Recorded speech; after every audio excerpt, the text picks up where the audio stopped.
আল্লাহকে চেনা যাবে, আল্লাহকে চেনা যাবে। আল্লাহ রাব্বুল আলামিন বলছেন, আল্লাহু লা ইলাহা ইল্লা হুয়াল হাইয়ুল কাইয়্যুম। আল্লাহ হচ্ছেন তিনি যিনি ছাড়া কোনো ইলাহ নাই, মাবুদ নাই, উপাস্য নাই। সুবহানাল্লাহ।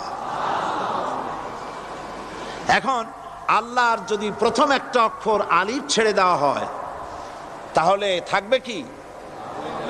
লিল্লাহ। এই লিল্লাহ দিয়েও কেউ যদি আল্লাহর পরিচয় পেতে চায় তাহলে পেয়ে যাবে।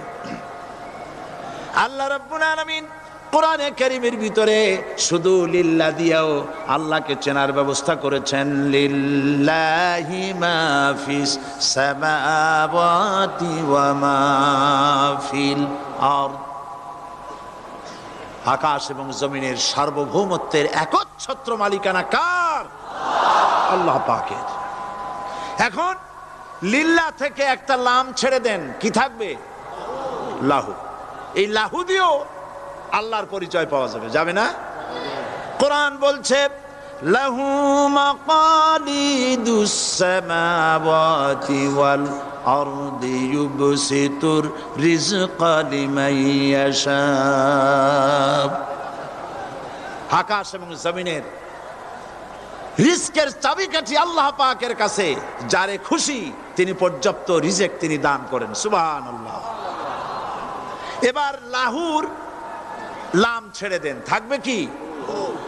একটা অক্ষর। এই একটি অক্ষর দিয়ে আল্লাহ পাকের চেনা যাবে। ইন্নাহু হুয়াল গফুরুর রহিম। তিনি হচ্ছেন মহা ক্ষমাশীল, দয়াবান। আল্লাহর পরিচয় আল্লাহকে দিয়েই জানা যায়। আল্লাহর পরিচয় হচ্ছে তিনি এই আকাশ সৃষ্টি করেছেন, এই জমিন সৃষ্টি করেছেন, মানব গোষ্ঠীকে সৃষ্টি করেছেন। আকাশের স্রষ্টাকে, জমিনের স্রষ্টাকে, মানুষের স্রষ্টাকে আল্লাহ পাক।